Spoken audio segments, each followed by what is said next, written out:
کسی تا حالا بهت گفته با خوابیدن میشه کبدت چرب و درمان کرد؟ چیزی از ساعت بیولوژیک بدن شنیدی؟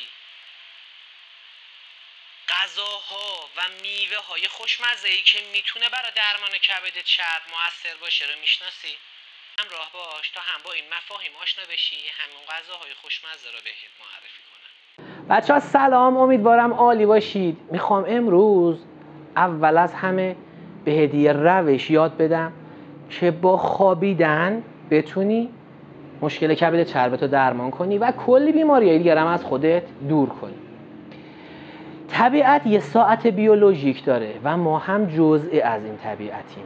ساعت بیولوژیک طبیعت از طلوع آفتاب ساعت بیداری هستش و ساعت فعالیت تمام موجودات و به غروب آفتاب که میرسیم نهایتاً تا 1-2 ساعت بعد از غروب آفتاب ساعت فعالیت موجودات هستش و اکثر موجودات ساعت 9 شب به بعد تایم استراحتشونه. از ساعت 9 شب تا 1 صبح هر 1 ساعت خواب به اندازه 2 ساعت به بدن انرژی میده. یعنی با یه حساب سرانگشتی شما تو این 4 ساعت به اندازه 8 ساعت خواب انرژی میگیری و بدنت بالانس میشه و دیگه نیاز به خواب نخواهی داشت. اگر بتونی زندگی تو به این سمت بیاری که این 4 ساعت خوابو دریابی.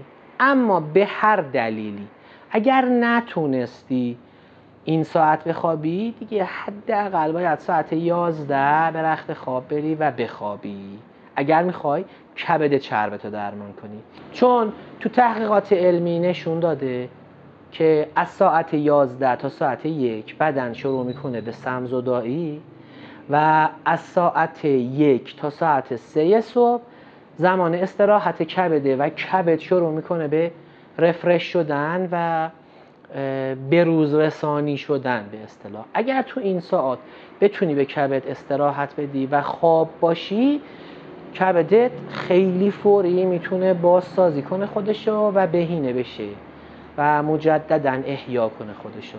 کسایی که کبد چرب گرید 1 و یا نزدیک 2 هستن فقط با خوابیدن میتونن این مشکلشون رو حل کنن، فقط با به موقع خوابیدن.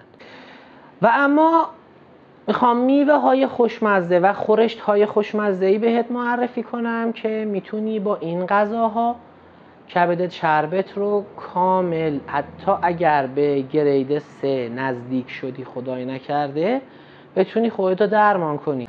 البته در صورت مداومت مصرف میتونی کامل بدنت رو پاکسازی کنی. تو این قسمت میخوام بهت انواع خورشت ها رو بگم و انواع غذاهای خوشمزه‌ای که باهاش میتونی کبد چربتو درمان کنی. یکی از هدایایی که اساتید طب سنتی قدیم به ما دادن و با تحقیق و تفحص تو کتب مختلف و بیماران مختلف تونستن به این نتیجه برسن، این بوده که خورشت میوه ها درمان کبد چربه.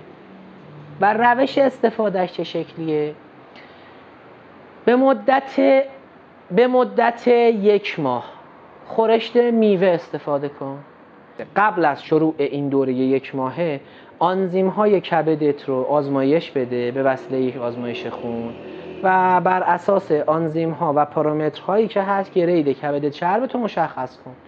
1 ماه شروع به استفاده از خورشت میوه کن و بعد از 1 ماه مجددا آزمایش بده و از این نتیجه لذت میبری و حیرت زده میشی. خورشت میوه ها مثل خورشت بادمجون که البته بدون رب باید پخته بشه و افزودنی هاش میتونه زعفرون، گل رنگ و زردچوبه باشه، خورشت کدو، خورشت به، خورشت سیب، خورشت آلو اسفناج، خورشت آلو که کنار مرغ میریزن، خورشت سیب، خورشت آلبالو و تو تمام فرهنگ های ایرانی خورشت میوه با میوه های مختلف پخته میشه. با خورشت میوه میتونی کبد چربت رو حتی اگر به سیروز کبدی نزدیک شده کبدت میتونی درمان کنی. البته شرطش اینه که تو دراز مدت کنار غذاهات تو رژیم غذاییت این خورشت میوه رو بگنجونی و دیگه حذف نشه از رژیم غذاییت. گوشتم به این خورشت میتونی اضافه کنی که صرفاً گوشت یا بوقلمون اضافه کن یا گوشت گوسفندی. اگر همراه این رژیم ورزش رو تو دستور کارت بذاری خیلی سریعتر نتیجه میگیری یا انشاءالله سلامتی کاملتو خواهی داشت.